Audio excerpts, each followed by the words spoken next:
দেশের সবচেয়ে গুরুত্বপূর্ণ ভবন সচিবালয়ের আগুনের ঘটনায় স্তম্ভিত দেশ। সরকারের মধ্যে এ নিয়ে শুরু হয়েছে অস্থিরতা, জনগণের মধ্যে চলছে জল্পনা কল্পনা। ইতিমধ্যে এ ঘটনায় 7 সদস্যের তদন্ত কমিটি গঠন করা হয়েছে। মন্ত্রিপরিষদ বিভাগ থেকে জারি করা এক অফিস আদেশে আগামী 7 কার্যদিবসের মধ্যে এই বিষয়ে প্রতিবেদন দিতে বলা হয়েছে। মন্ত্রিপরিষদ বিভাগের অতিরিক্ত সচিব মোহাম্মদ খালেদ রহিমকে কমিটির আহ্বায়ক করা হয়েছে। কমিটির কার্য পরিধিতে বলা হয়, অগ্নিকাণ্ডের উৎস ও কারণ উদ্ঘাটন, অগ্নি দুর্ঘটনার পেছনে কারো ব্যক্তিগত বা পেশাগত দায়িত্ব আছে কিনা তা উদ্ঘাটন, এই জাতীয় দুর্ঘটনা প্রতিরোধ করতে সুপারিশ প্রেরণ করতে হবে। তবে এই ঘটনাকে নিছক দুর্ঘটনা না বলে একে ষড়যন্ত্র বলে উল্লেখ করছেন অনেকে। সরকার কয়েকটি গুরুত্বপূর্ণ নথি চেয়ে পাঠিয়েছেন।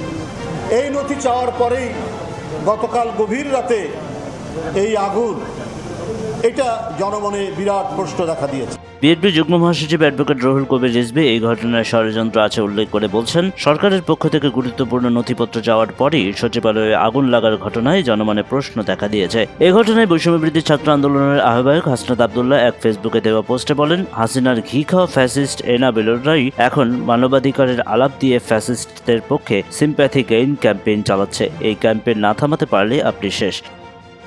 সচিবালয়ের অগ্নিকাণ্ডের ঘটনার পরিপ্রেক্ষিতে দ্রুত ব্যবস্থা গ্রহণের আহ্বান জানিয়ে জাতীয় নাগরিক কমিটির মুখ্য সংগঠক ও জুলাই শহীদ স্মৃতি ফাউন্ডেশনের সাধারণ সম্পাদক সার্জিস আলম, 3 উপদেষ্টা নাহিদ ইসলাম, আসিফ মাহমুদ, সজীব ভুঁইয়া এবং মাহফুজ আলমকে উদ্দেশ্য করে বলেন, সময় ফুরিয়ে গেছে, এখন বিপ্লবী ভূমিকা পালনের সময়। পুরো দেশ আপনাদের পাশে রয়েছে। তিনি বলেন, যখনই বিপ্লবীরা হাসিনার অপকর্ম, চুরি, লুটপাট, দুর্নীতির দিকে নজর দিয়েছে, সেগুলোর বিরুদ্ধে তদন্ত শুরু করেছে, তখনই সচিবালয়ে ঘাপটি মেরে থাকা হাসিনার দালালেরা বিভিন্ন অপকর্মের ফাইলগুলোকে আগুনে পুড়িয়ে দিল।